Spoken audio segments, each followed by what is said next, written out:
Daphné Burki, donc chroniqueuse de tendance à l'édition spéciale. Aujourd'hui, on peut parler de Miss Fashion de Canal+. Et j'aurais voulu savoir d'où te vient justement cette passion pour la mode. Alors, en fait, je ne sais pas si j'ai vraiment une passion pour la mode. Ça me fait poiler, ça m'amuse beaucoup, mais je ne sais pas si c'est vraiment une passion. En revanche, je sais d'où ça peut venir un peu, ce petit béguin, on va dire. C'est ma mère, tout simplement. Ma mère était dessinatrice textile et elle a toujours travaillé dans la mode. C'était un peu une grosse modeuse déjà, elle, à la base. Donc, elle venait déjà me chercher à l'école en mode sarouel bleu fluo et les bigoudis sur la tête. Et au début, j'assumais pas du tout, je comprenais pas. Et maintenant, avec du recul, je la remercie parce que du coup, elle m'a expliqué que finalement, à travers ses vêtements, on pouvait s'exprimer, que ça n'était pas que superficiel, que ça pouvait vouloir dire beaucoup d'autres choses en tout cas. Donc avant tu étais dans la mode justement, Ouais. et aujourd'hui tu es donc à Canal+. Ouais. Donc qu'est-ce qui t'a poussé à passer du monde de la mode à celui de la télévision? Donc en fait j'ai travaillé chez Dior en haute couture dans le studio de John Galliano et en fait une productrice cherchait tout simplement des professionnels qui pouvaient parler de leur métier de façon assez simple et originale, et donc quelqu'un lui a parlé de moi et elle m'a fait faire un essai et moi j'avais pas du tout compris ce que c'était. Je me suis retrouvée sur un plateau dans le 15e face à Maïtena Birabin à l'époque. Et donc j'ai commencé à raconter ma vie et ce que je faisais chez Dior. À l'époque d'ailleurs je bossais sur les sex toys, qui paraît très ringard maintenant, mais à l'époque ça ne l'était pas. Et ça s'est très bien passé. Et ils m'ont dit mais le lendemain ça va passer à la télévision. Donc j'étais obligée de le dire à mon patron. Ça n'est pas forcément passé parce que quand on travaille dans une maison de couture aussi importante que Dior, on le fait à 100% ou pas du tout. On peut pas le faire à mi-temps, on peut pas le faire. Voilà, c'est un dévouement quand même. Et ben je suis partie, mais je suis partie en 15 minutes chrono. Donc j'ai laissé toutes mes affaires et je me suis retrouvée le lendemain sur un plateau de télé et j'ai pas très bien compris. Donc je n'ai rien appris de ce métier. Je ne savais pas qu'il fallait regarder la lumière rouge quand elle s'allume. Je ne savais rien du tout, à part parler éventuellement de mode et de tendance, puisque c'était déjà ce que je faisais en fait là-bas, vu que à partir du moment où on dessine un vêtement, on lui cherche d'abord une inspiration et donc forcément on observe ce qui se passe un petit peu aux alentours. Donc l'exercice m'a pas semblé trop lointain de ce que je faisais dans une maison de couture. Donc tu es chroniqueuse à l'édition spéciale. Ouais. Pour toi, c'est quoi être chroniqueuse de tendance? Alors moi, bon, j'ai un problème. Je l'ai jamais dit, je pense, mais je déteste le mot tendance en fait.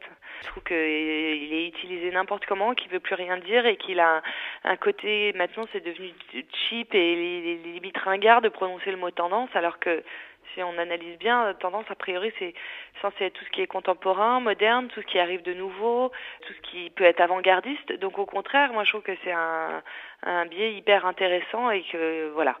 Bref, et chroniqueuse, moi je me sens pas spécialement chroniqueuse, mais je fais des chroniques, en effet. Et le fait de faire des chroniques, c'est-à-dire de parler d'un sujet très précisément pendant un certain temps et passer à autre chose le lendemain. En gros, c'est ça, être chroniqueuse.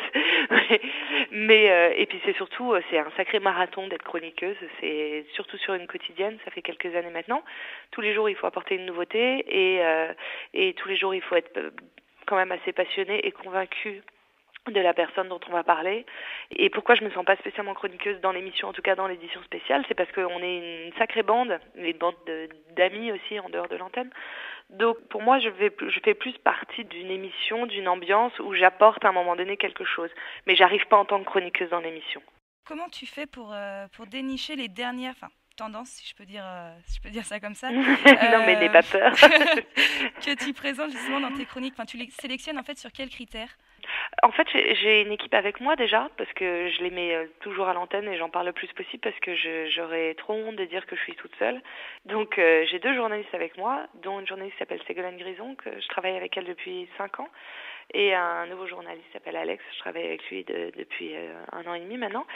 On fait plusieurs choses, beaucoup de recherches sur Internet, sur les sites étrangers principalement, parce que quand bien même on vit dans un pays merveilleux, il se passe pas grand chose de nouveau. Et puis l'air de rien, comme ça fait quelques années que je suis là-dedans, Il y a beaucoup de bouche à oreille qui se forment, il y a beaucoup de gens qui m'appellent. Et puis surtout, c'est que normalement, j'arrive à sentir 2-3 choses. Donc voilà, je me dis, tiens, il se passe ça à droite, il se passe ça à gauche. Je réunis tout ça et puis je fais ma petite cuisine, quoi.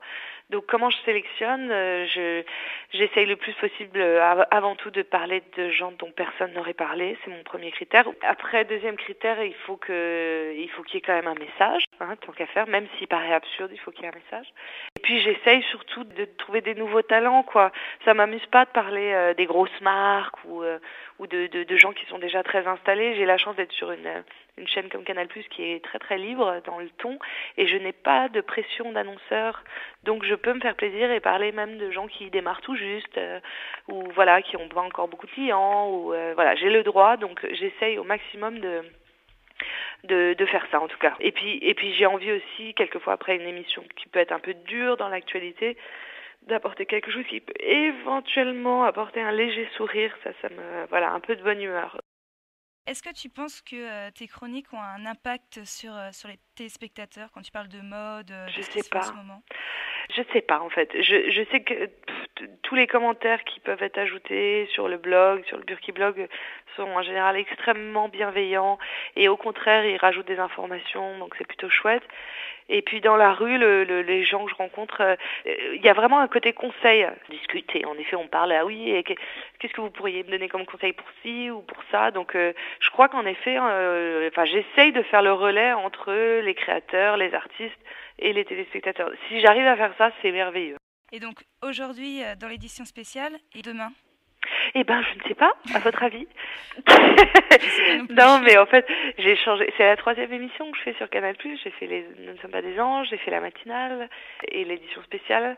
Donc, je pense que je vais continuer l'édition spéciale. Puis, il y a eu un petit peu de cinéma, il y en aura peut-être encore. Et je vais peut-être... Oh, c'est la première fois que je le dis. Oh, je sais pas si je lâche le scoop, en même temps, c'est pas un scoop. Allez. Non, je vais peut-être lancer le tube de la rentrée. Alors, ce sera un tube pour moi, hein. Mais je me suis un peu amusée avec un compositeur qui s'appelle Romain Vissol et on a composé un truc et ça peut être un peu marrant. Tout ce qui nous intéresse, l'amour, la drague et coucher avec quelqu'un.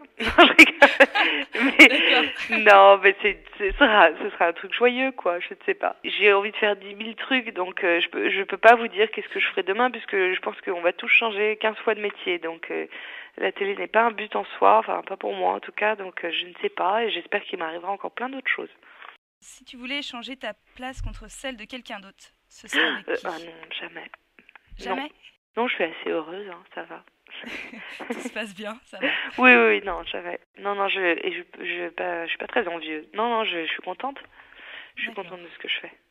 C'est quoi une journée dans la peau de Daphné Burki? Dans la peau de Daphné Burki, c'est passionnant. Ça se réveille très tôt et ça s'occupe de sa petite famille, de sa fille. Et ça fonce en scooter à son bureau et ça rigole bien, ça dit bonjour à tout le monde. Et puis après, on travaille, on répète un peu et clac, on enregistre une émission. Et à 14h, si j'ai le temps, c'est merveilleux, je mange un sandwich devant mon ordinateur.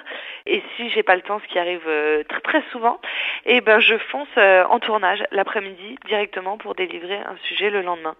Et voilà, et je rentre chez moi après un peu fatiguée, mais éventuellement s'il y a une fête ou un dîner entre amis, je suis preneuse aussi. Est-ce que tu penses qu'il y a certains fashion faux pas dans la mode? Enfin, est-ce que tout est bon à prendre? Alors mais moi encore une fois, je me sens pas du tout dans la peau de quelqu'un qui sait parfaitement parler de mode et qui sait donner des conseils. Moi, je suis là plus pour décrypter en me disant, ok, on nous balance ça, ça et ça, comment est-ce qu'on va faire? C'est plus ça ma démarche. Je ne supporte pas les gens qui vont nous dire, bon ok, l'année prochaine j'ai décidé ce sera le marron que tu vas porter et tu fermes ta gueule. Ça me parle pas du tout. Moi je vais recueillir l'information et puis après je vais voir ce qu'on peut en faire. Et les fashion faux pas en général, pour moi en effet il n'y en a pas. Voilà. Il n'y en a pas du tout et au contraire, plus tu en fais et souvent plus ça rend créatif. Il suffit de voir, je sais pas, des créateurs même comme Jérémy Scott où quelquefois c'est violent à l'image et on se dit mon Dieu, c'est tellement vulgaire et en fait pas du tout. C'est juste très très créatif et puis voilà, en général un fashion faux pas peut donner des bonnes idées comme de porter des talons avec un jogging. Au départ on se dit c'est atroce mais en fait ça a défilé 100 fois sur les podiums et tout le monde a trouvé ça magnifique. Encore une fois ça dépend de la personne qui le porte. Voilà. si on a une belle démarche et une belle âme, eh ben n'importe quel faux pas, ce sera magnifique sur vous. Voilà. Eh bien, c'était tout pour aujourd'hui. Pour aujourd'hui, voilà, exactement. Okay. Merci Daphné d'avoir répondu à cette interview et puis peut-être à bientôt. D'accord, ça marche. À bientôt Allez, Emma. Au revoir.